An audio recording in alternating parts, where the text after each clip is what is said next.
Ladies and gentlemen, intellectual voyeurs and unlucky wanderers of the algorithm, tonight we gather not to witness a debate, but to perform an autopsy. On the table, Paul, stage name P.F. Jung, a self-appointed philosopher whose YouTube handle promises depth and Jungian archetypes, but whose actual arguments land somewhere between late-night dorm ramble and fortune cookie that smells of Axe body spray. Let us be clear. Paul is not a philosopher. He is a man cosplaying as one. His props, a webcam, a bookshelf background, and the audacity to put Jung in his name as if it were a doctoral badge rather than a desperate search term strategy. He is the dollar store Jung, the P.F. Chang's lunch special of philosophy, reheated cliches in a styrofoam container, soggy from the steam of his own self-regard. Now, in this debate, Paul begins with a classic move from the clown's playbook. He leans forward, furrows his brow in the international sign for serious intellectual, and asks, "Can you explain antinatalism?" Ah, the feigned naivete, the Socratic mask. He is not actually seeking illumination. No, Paul already has his arsenal loaded with cliches. He is simply winding the crank on his jack-in-the-box so the audience can be startled when the same tired tune erupts.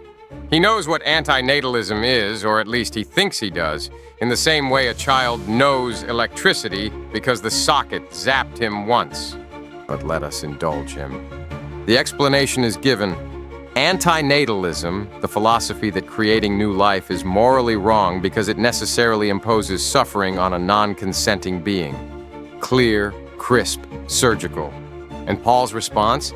He does not engage with the substance. He does not wrestle with the asymmetry. He does not even attempt to mount a coherent counterthrust. Instead, he begins his evening routine of waving cardboard shields and hoping nobody notices the glue. You see, Paul entered this debate the way a child enters the kitchen with a butter knife, announcing he will carve the turkey. The knife is dull, his hands unsteady, and by the end there is more blood on the floor than meat on the plate. He is not here to carve truth. He is here to nick himself on the blade and call it dialectic. This is the essence of P.F. Jung's debating style. Pretend to inquire, then retreat to bad faith quips. He does not wish to understand. He wishes to perform confusion, the way a clown performs pratfalls.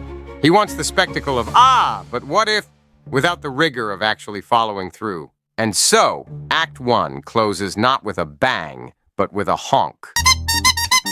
Paul's opening gambit, "Can you explain antinatalism?" is not a question. It is the first squirting flower of the night, the opening pratfall of a clown who thinks slipping on the same banana peel 1,000 philosophers before him already slipped on is somehow fresh material. Act 2, the irrational universe mulligan. Ah yes, Paul's opening parry, if we can call it that. He nods gravely, pretends to digest the premise of antinatalism, and then does what every second-rate debater does when cornered. He declares the rules of the game irrelevant. His move?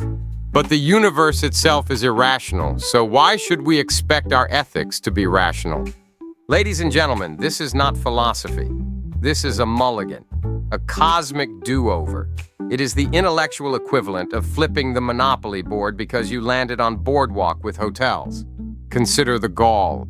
He drags himself onto the stage of reason, accepts the microphone of discourse, and the moment it becomes clear he cannot harmonize, he declares the instrument out of tune. But music itself is irrational, so my screeching is valid jazz. No, Paul, it is not jazz. It is dental drilling set to static. The karaoke of philosophy. When Paul invokes the irrational universe card, he imagines himself a bold mystic, bravely declaring that reason has limits. In truth, he sounds like a man at karaoke, slurring half the lyrics, then insisting the song itself was written wrong. Of course I botched the chorus, officer. The universe is irrational. This is not a defense, it is an excuse. A philosopher's participation trophy. If ethics need not be rational, then why, Paul, did you show up to a debate? Why not grunt into a Dixie cup and upload that instead? Why not release a 90-minute video of you chasing moths around a light bulb? At least then the audience would understand the incoherence was deliberate. But you do not want incoherence, Paul. You want to appear coherent while retaining the wiggle room to slither away when challenged. You want rational discourse without rational responsibility. Cross-examination, Paul versus rationality. Pinky, I need you to play the part of Paul here. Right, brain. No problem. I am channeling the spirit of Paul now. Paul, do you believe your viewers should find your arguments persuasive? Well, yes. And persuasion relies on what?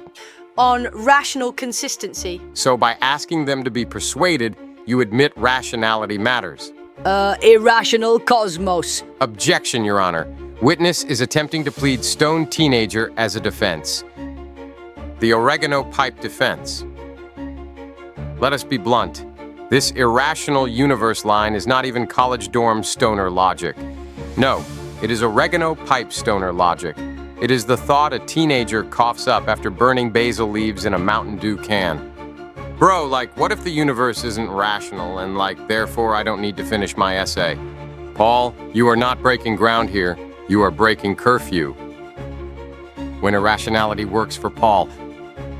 Notice the selectivity. Paul declares the cosmos irrational only when it imperils his pronatalist cravings. When suffering is raised as an objection to procreation, suddenly rational calculus is optional. But when joy, love, and sunsets appear, oh, then he is a strict accountant, tallying pleasures with missionary zeal. In other words, rationality is irrelevant when it undermines Paul's thesis, but rationality is sacred when it flatters his desires. How convenient, how priestly, how predictable. This is not philosophy. This is lobbying dressed as mysticism. The true function of the gambit. Let us peel back the mask. The irrational universe gambit is not meant to convince anyone who thinks. Its function is to give Paul cover. It's a rhetorical parachute. The moment his arguments nosedive, he can pull the cord marked irrationality and float safely back to the warm bath of vibes. The audience, if credulous, will mistake this for profundity. Wow, man. Maybe existence is too mysterious for rational answers, but it is not profundity. It is cowardice in a feathered hat. Verdict on Act 2.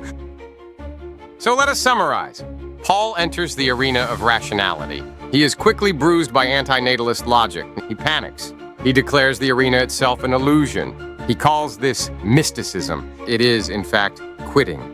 The irrational universe is not an argument. It is a white flag. It is Paul waving his underwear on a stick and calling it a banner of wisdom. And so, Act 2 closes with Paul not as a bold mystic unveiling the absurd, but as a karaoke drunk, insisting the microphone is broken because his voice cracked. The only thing irrational here, Paul, is imagining this line was persuasive to anyone not already subscribed out of pity. Act 3. Autonomy on the chopping block. Paul's next performance is perhaps his most revealing. He takes aim not at suffering, not at asymmetry, but at autonomy itself. The very concept that prevents one human being from commandeering another's body like a rental car. And what does our discount Jung declare? Autonomy is arbitrary. It's just another intuition. Ah, splendid. Observe, audience, as Paul saws through the very branch upon which his credibility rests.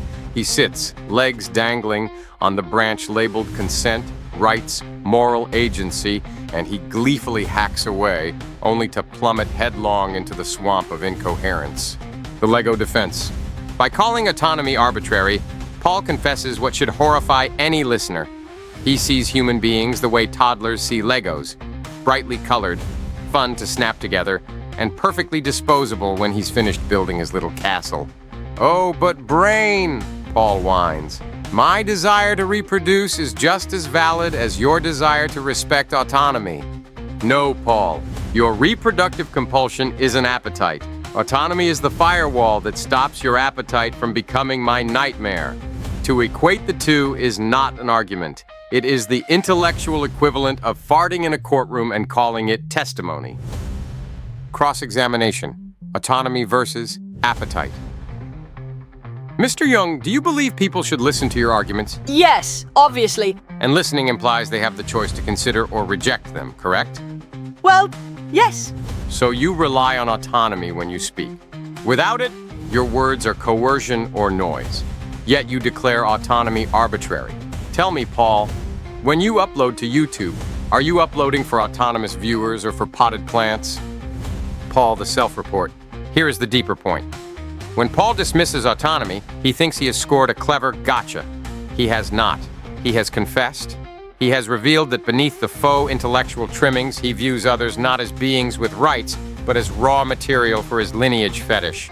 He is the philosophical equivalent of a pickpocket explaining that wallets are arbitrary social constructs. Oh, how convenient. Yes, Paul, autonomy is arbitrary, because otherwise you'd be in handcuffs. The comedy of the arbitrary. Let us push Paul's logic to its natural conclusion. If autonomy is arbitrary, then your demand that viewers respect your channel is arbitrary. If autonomy is arbitrary, then your objection to theft, assault, or coercion is arbitrary. If autonomy is arbitrary, then your own arguments need not be respected. Because silencing you, erasing your uploads, or replacing your microphone with a kazoo would be equally justified. Imagine the scene. Paul goes live on YouTube, launches into his 20-minute preamble about legacy and vibes, only for Brain to replace every word with honking goose noises. Paul objects, of course. But under his logic, objections are arbitrary. Congratulations, Paul. You have not only dismantled antinatalism, you have dismantled yourself. Verdict on Act 3. So what did Paul accomplish here? Nothing more than a self-inflicted wound. In trying to undermine autonomy, he undermined the very stage upon which his words stand. The irony is exquisite. He denies autonomy to the unborn while demanding it for himself as a speaker. He wants the right to be heard, but denies the right not to be harmed. He wants respect for his arguments, but denies respect for the bodies he wishes to conscript. In short, Paul has not proven autonomy arbitrary. He has proven himself arbitrary. Arbitrary, incoherent, and absurd. Act 4, gratitude as retroactive consent. Ah, yes, the jewel in Paul's paper crown. But I'm glad I exist. Doesn't that prove existence is good? Ladies and gentlemen, this is not philosophy. This is Yelp. It is Paul leaving a 5-star review for his own nervous system, mistaking it for empirical data. It is the philosophical equivalent of, actually, I like my kidnapper. He feeds me sometimes. The Yelp review of existence. Imagine if we ran medicine the way Paul runs ethics. Yes, this drug kills 80% of patients, but I'm one of the survivors, so clearly it's good. Sure, the roller coaster derails half the time, but I made it off with my legs intact, therefore tickets for everyone. This is survivorship bias in a monocle and top hat. The fact that Paul is glad he exists is not proof of anything beyond his own coping. Gratitude is not consent. It is rationalization retrofitted after the fact. Stockholm philosophy. Let us call it by its true name, Stockholm philosophy. Paul is the hostage who thanks the kidnapper for the sandwiches. He does not see the gun, only the crumbs. But Brain, Paul protests. How can being glad to exist be invalid? Isn't that self-evident proof of value? No, Paul. It is proof of adaptation. Organisms are wired to cling to life, to rationalize their chains as jewelry. You are not presenting an argument. You are displaying your programming. You are an automaton bragging about the elegance of its shackles. Cross-examination? The survivor bias. Paul, are you aware that millions of people kill themselves each year? Well, yes, but Do they leave glowing Yelp reviews? that's not... Precisely. They cannot. You cite only the positive feedback because the negative reviewers are rotting in cemeteries. Your data set is incomplete by design. This is not philosophy. This is cherry-picking so brazen it qualifies as agriculture. The fire analogy. Picture a man staggering out of a burning building, coughing, singed but alive. A reporter asks, "How was it?" He smiles weakly. "Not so bad, I survived. I'm glad I went in." And Paul, notebook in hand, scribbles furiously. See? Fires are good. Everyone inside should be grateful. This is his logic. His survival becomes the justification for dragging others into the blaze. The dead are silent, so Paul imagines them smiling. The problem of transfer. But even if we grant Paul his gratitude, the problem remains. It cannot be transferred. His relief at existence does not negate another's cancer ward. His dopamine spike at a sunset does not erase another's dementia spiral. His smile is not a coupon redeemable for someone else's agony. Ethics is not an Amazon wish list, Paul. You cannot apply your personal discount code to other people's suffering. Verdict on Act 4. So let us summarize. Paul mistakes coping for consent. He mistakes survivor bias for universal data. He mistakes gratitude for a moral argument. He mistakes his own dopamine for transferable currency. His "I'm glad I exist" defense is not philosophy. It is Yelp. It is Stockholm Syndrome. It is the survivor of Russian roulette declaring the game safe because he happens to still have a forehead. And so, Act 4 closes not with triumph, but with farce. Paul beams at his own continued heartbeat, declaring it proof of existence's goodness. Meanwhile, the graveyards groan with counter-arguments he refuses to hear. Act 5, the fetish of lineage and continuity. Ah, continuity. The sacred, unbroken chain. At this point in the debate, Paul leans back, sighs with gravitas, and waxes poetic about ancestry, lineage, the grand sweep of history culminating in his webcam lecture. To hear him speak, you would think reproduction is less about biology and more about starring in a genealogy.com commercial. He intones phrases like legacy and bloodline as though they were moral axioms rather than marketing copy for Mormon pamphlets. Chains are still chains. Let us dissect. Paul's core claim, continuity is inherently good, that because billions before him reproduced, it must be noble to do the same. But chains do not become noble by length. 1,000,000 years of shackles do not become bracelets simply because they have been polished by tradition. War has continuity. Cholera has continuity. The Kardashians have continuity. Would Paul call these sacred too? Continuity is not virtue, Paul. It is inertia. It is what happens when compulsion refuses to die. The genealogy cosplay. Observe Paul's rhetoric. It is not the language of ethics. It is cosplay. He speaks of unbroken lineage like a boy at Comic-Con clutching a plastic sword, declaring himself heir to Gondor. "Blood of my blood!" he cries, as though DNA were a divine mandate rather than a biochemical accident. He mistakes fear of death for nobility, panic for meaning. His lineage fetish is less philosophy than family tree LARPing. Cross-examination, legacy, and the dock. Paul, you say continuity itself is valuable. Yes, absolutely. Then would you preserve a disease simply because it has persisted for millennia? No, that's different. So continuity is not inherently good. It is selectively good when it flatters your appetite. Thank you, Mr. Jung. No further questions. The narcissism of legacy. Let us be blunt. This obsession with legacy is narcissism in ceremonial garb. It is the inability to face one's own finitude, transmuted into moral imperative. Paul cannot abide the thought of vanishing, so he cloaks reproduction as duty. He imagines his genetic photocopy as immortality, his lineage as salvation. But this is not selflessness. It is panic in reproductive cosplay. Your legacy, Paul, is not a gift to the future. It is a demand that strangers suffer so you can feel eternal for 5 more minutes. The continuity of absurdities. Consider the things humans justify with continuity: the monarchy, blood feuds, stupid family recipes involving gelatin and mayonnaise. Continuity does not prove goodness, it merely proves persistence. Paul's logic is identical. People have always bred, therefore breeding is good. By this reasoning, we should also revive smallpox and dial up internet. Verdict on Act 5. So what do we conclude? Paul's fetish for lineage is not ethics. It is genealogy cosplay. It is Mormon brochure rhetoric. It is fear of death dressed in a toga. Chains are not sacred because they are long. They are shackles, Paul, whether forged yesterday or 1 billion years ago.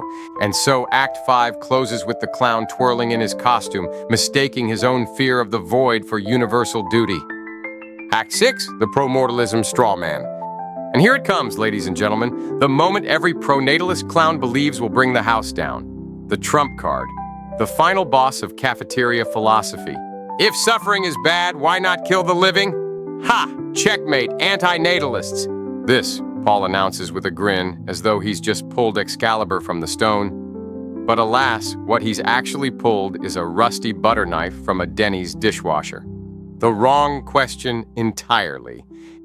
Antinatalism is a philosophy about entry into existence. It asks whether it is justifiable to create a being without their consent, thereby exposing them to suffering. Pronatalism, by contrast, is about exit from existence, ending the lives of beings who already exist, with interests, relationships, attachments. Paul, bless his heart, does not see the difference. He looks at birth and death, two wholly distinct thresholds, and insists they are interchangeable. It is as if he's walked into a maternity ward and shouted, "Why not build coffins here too?" Same thing, right? No, Paul, not the same thing, not remotely. Cross-examination, the gotcha that isn't. Mr. Jung, does a being exist before birth? No. Then do they have preferences, interests, or attachments before birth? No. And do existing people have preferences, interests, and attachments? Well, yes. Then to create is to impose without consent, while to kill is to erase what already exists. Two different acts with two different ethical landscapes. I still think... Objection. The witness is confusing chess with hungry, hungry hippos. The vegan analogy. Paul's promortalism gotcha is equivalent to the tired jibe hurled at vegans. If you care about animals, why don't you eat the ones already dead? It is not clever. It is not novel. It is the kind of thing shouted by a drunk uncle at Thanksgiving before choking on dry turkey. Paul's selective empathy. Notice the irony. Paul, who moments earlier dismissed autonomy as arbitrary, now demands that antinatalists explain why they respect the autonomy of the living. Suddenly, autonomy matters when it flatters his gotcha. This is Paul's debating style. Autonomy is arbitrary when it hinders his baby factory. Autonomy is sacred when it lets him demand, why not kill people? He is not consistent. He is opportunistic. He grabs whatever tool lies nearby, even if it is a rubber chicken, and smacks it against the podium, declaring victory. Practical consequences. Even if, by some miracle, Paul's gotcha held water, his logic collapses under practicality. Imagine, if you will, a society where his line is adopted: killing people is good because it ends suffering. What results? Mayhem, mistrust, a world where every creak of a floorboard could be Javier Bardem with a cattle gun. The anxiety and trauma would outweigh the supposed mercy. Paul's logic collapses not just in theory but in practice, yielding more suffering than it prevents. So even on utilitarian grounds, the promortalism gambit detonates in his face. The comedy of the straw man. Picture Paul presenting his promortalism gotcha in debate, chin up, eyes sparkling with smug triumph. He imagines himself as Socrates cornering a sophist, but in reality he resembles a magician pulling a rabbit from a hat only to realize it's a taxidermy display from the Children's Museum. The audience does not gasp in awe. They squint in pity. Verdict on Act 6. And so we conclude that antinatalism addresses birth. Promortalism addresses death. Paul confuses the two because straw men are easier to fight than real arguments. His gotcha is not clever. It is cafeteria banter reheated on a paper plate. Paul's trump card is not Excalibur. It is a pool noodle chewed on by toddlers. Act 7, The Sunset Shuffle. At last, exhausted from misfiring every bullet in his toy gun, Paul retreats to the hallmark aisle of philosophy. He puffs out his chest, eyes misty, and proclaims the ultimate rebuttal. But what about joy? What about love? What about beauty, sunsets, music, friendship? Behold the sunset shuffle. The philosopher has left the building, in his place a sentimental travel blogger, clutching postcards and mistaking them for ethical arguments. The casino logic. Paul's logic is simple to the point of parody. Because good things exist, the risks of suffering are justified. But casinos also have jackpots, Paul.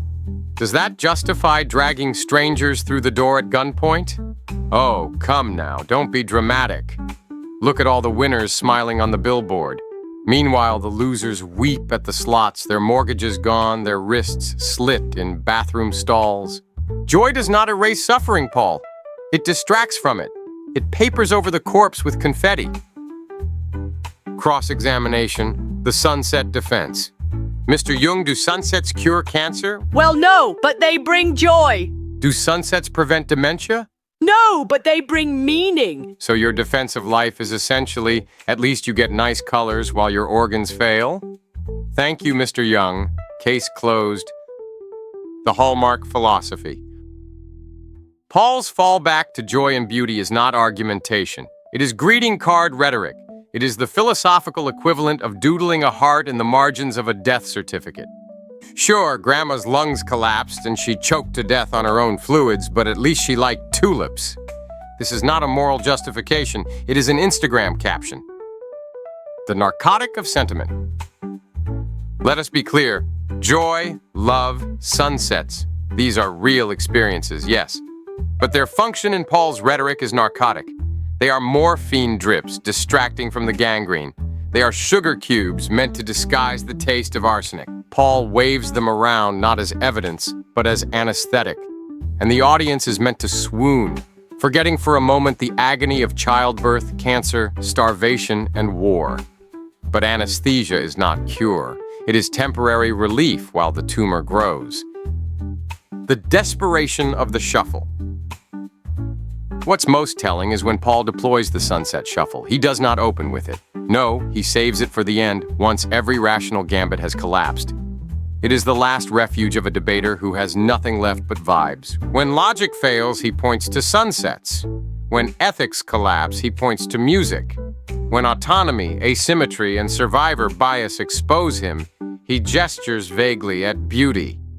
This is not philosophy. This is a child handing you a crayon drawing after losing a chess match. Verdict on Act 7. So let us conclude. Paul's joy and beauty defense is not an argument. It is casino logic. Point to the jackpot, ignore the ruin. It is hallmark philosophy.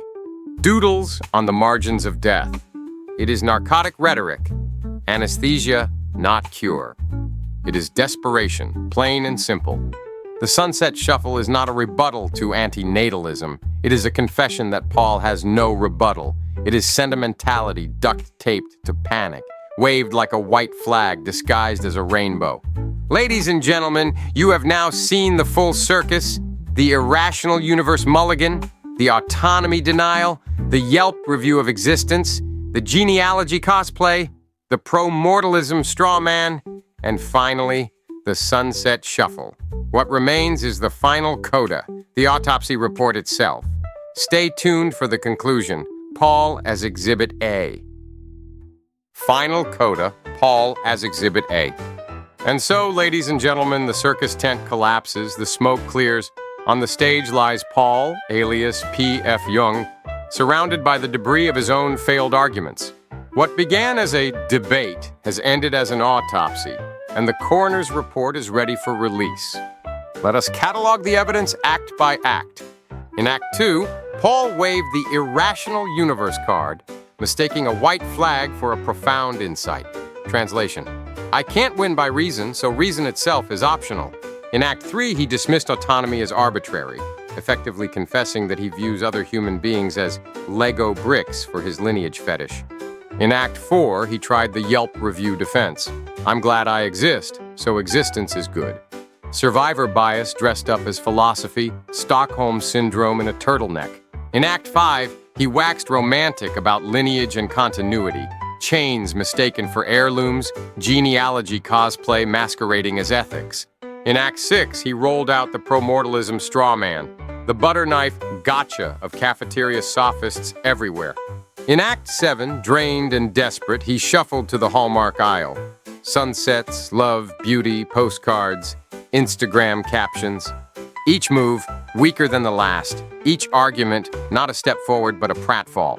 By the end, the man was not debating, he was confessing. P.F. Jung. The brand of leftovers. And let us not forget the branding. P.F. Jung, a name that promises archetypes, depth, a nod to the mystic psychologist himself. What it delivers, however, is closer to a P.F. Chang's takeout box. Reheated cliches, soggy from steam, served lukewarm on YouTube. He is not a philosopher. He is a mascot. He is a clown cosplaying as a sage, a fast food fortune cookie quoting half-digested Kierkegaard. The exhibit of pronatalism. But more important than Paul himself is what he represents. He is Exhibit A in the trial of pronatalism. His failure is not just personal, it is structural. Because what do we see when we strip away the clown paint? That pronatalism, when pressed, cannot defend itself. It retreats to vibes, to gratitude bias, to legacy panic, to sunsets. When asked for justification, it points to its own inertia. We've always done this, so it must be good. Paul is not a bad debater. Paul is the best pronatalism has to offer, and still, he collapses. His arguments were not missteps. They were the only steps available, and they led straight into the pit. The closing roar. So here we are, the circus over, the lights dimmed. Antinatalism stands, scalpel clean, argument intact. Pronatalism lies on the slab, with Paul as its unfortunate cadaver. He tried to argue against harm, but only confessed indifference to autonomy.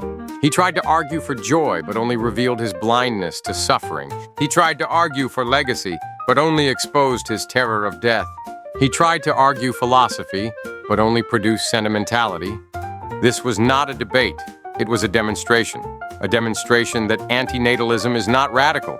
It is simply the refusal to accept bad arguments in clown makeup. Verdict. Paul, alias P.F. Jung, you are hereby declared guilty.